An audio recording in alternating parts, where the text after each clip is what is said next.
তো ঝাঁকানাকা ফুলকপির তরকারি আমি কেমনে বানাইলাম ওইটাই আজকে তোমাকে দেখাবো। তো ভিডিওটা প্রথম থেকে শেষ অব্দি দেখো।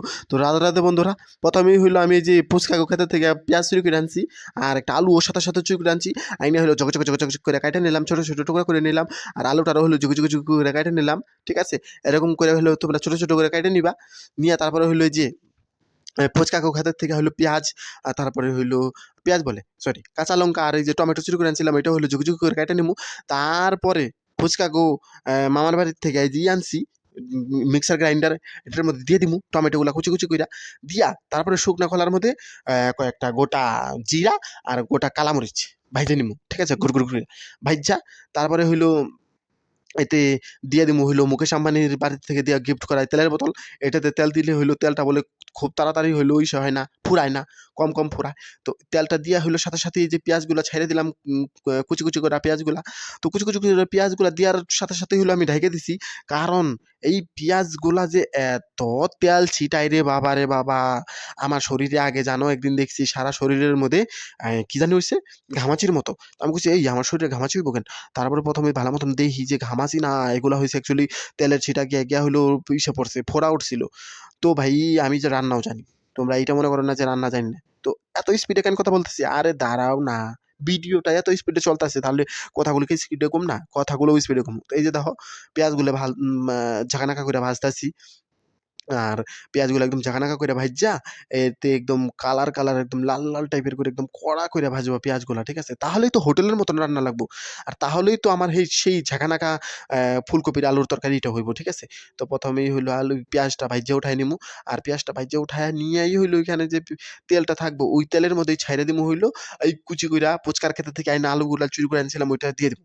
ঠিক আছে, দিয়া ওইটা কড়া করে ভাইজা ওইটাও ঝবাট ঝবাট কইরা ২-৩ টা লাড়া দিয়া তারপরে লবণ একটু ছিটাই দিয়া তারপরে ভাইজ্জা নিমু। ঠিক আছে? ভাইজ্জা দিয়া তারপরে উঠাই নিমু। উঠায় সাথে সাথেই হইলো ফুলকপিটা দিয়ে দিমু। ফুলকপিটাও জানো কই থেকে আনছি? পুচকার মামার বাড়ির থেকে আর মায় আনছিল। ঠিক আছে? ওইন থেকে আমি চুরি করে নিয়ে পড়ছি। কেন? দিব না কেন? আমি নিয়ে পড়ছি। কইছি আমি তোমার মামার বাড়ির থেকে কিছু জিনিস যদি খাওয়ার আনেন তাহলে ফুলকপি নিয়ে নেবো। তো ফুলকপি একটা নিয়ে পড়ছি। আর ওই তেলের মধ্যে দিয়ে দিলাম ২ টা শুকনা লঙ্কা, শুটকি লঙ্কা। এটারে শুটকি লঙ্কা বলি আমরা। কারণ কাঁচা লঙ্কা হইলো যখন হইলো পাকে, পাকার পরে রোদে শুকানোর পরে ওইটা শুটকি লঙ্কা হয়। তা ওইটা দিয়ে দিলাম। দিয়ে হলো সাথে সাথে কাঁচা লঙ্কাও একটু দিয়ে দিলাম, যেগুলো হইলো আমি চুরি করে আনছিলাম ক্ষেত থেকে। তারপরে হইলো দিয়া ওই যে দেখো ঝাঁকানাকা যে পেস্ট কাজু বাদামের, টমেটোর ভাই, এইটা হলো রাজকীয় রান্না। রাজকীয় রান্নাতে কাজু বাদামের পেস্ট এগুলো থাকে। তো ওই যে রাজকীয় রান্নার জন্য কাজু বাদামের পেস্টটা দিয়ে দিলাম। ঠিক আছে? আর পুচকা আয়া পেছনে দাঁড়াইছিল। আমি বলছি, "নে যা, তোর তোকে ইয়ের গ্রাইন্ডার আমাকে লাগবো না হলে।" তো দেখো ও পুচকায় কইছে যে, কাজ শেষ হওয়ার পরে সবারই এরকম মনে হয়। তো এই যে গরম জল একটু ঢেলে দিলাম, কারণ গরম জল ঢেলে দিলেই তাড়াতাড়ি হয়ে যাইব গিয়া। আর ১ম এ স্বাদ অনুসারে একটু লবণ দিমু। ঠিক আছে? স্বাদ অনুসারে লবণ দিয়া তারপরে হইলো মসলা দিম না। একদম গুঁড়া মসলা একদমই ইউজ করুম না। কারণ আমি কাঁচা লঙ্কা-টঙ্কা দিছি, শুকনা লঙ্কাও দিছি। তো তার জন্য হইলো আমি দিয়ে দিতেছি এই যে হলুদের গুঁড়া। ঠিক আছে? আর এই গায়ে হলুদ না। আমার তো গায়ে হলুদ হইতেছে না, তার জন্য গায়ে হলুদ কইলাম। তো গায়ে হলুদ দিয়া তারপরে হইলো ওই যে ইসে দিমু, পেঁয়াজ ভাজাটা দিয়ে দিমু। সাথে সাথে ইসাটাও দিয়ে দিমু। চুরি করে এনে আলুটাও দিয়ে দিমু। কারণ আইন্যা তো ঘরে খুঁজতেছে ওরা আলু। দেইখা ফেলাইবো। তারপরে এই যে মটর, এত দামি দামি মটরশুঁটিগুলা দিয়ে দিতেছি। ঠিক আছে? এগুলো সবই স্বাদের অনুযায়ী।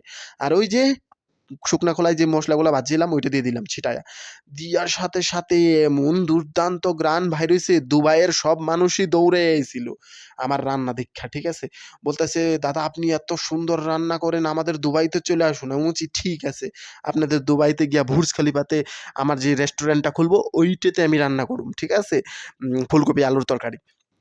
আর তোমরা গাইস বিশ্বাস করবা না, এত যে দুর্দান্ত খাইতে হইছে, শুধুমাত্র উম স্বাদ এরকমটা কইরা খাইছি। স্বাদ বুঝতে পারবা না। তো এই যে দেখো কথা কইতে কইতে আমার হইয়া গেছে গা রান্না।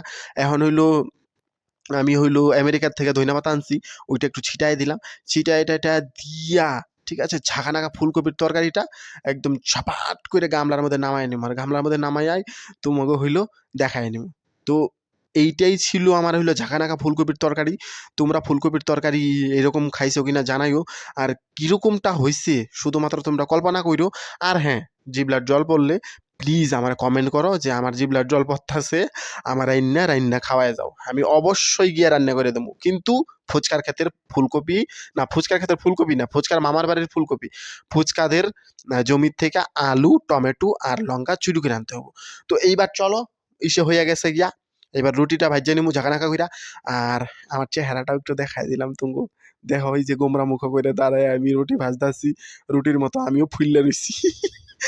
তো লাস্টে একটু আমারও দেখাই দিলাম, তোমরা হইলে নইলে ভাবতা না যে হ্যাঁ সত্যিই তো তোমারে দেখতে পেলাম না।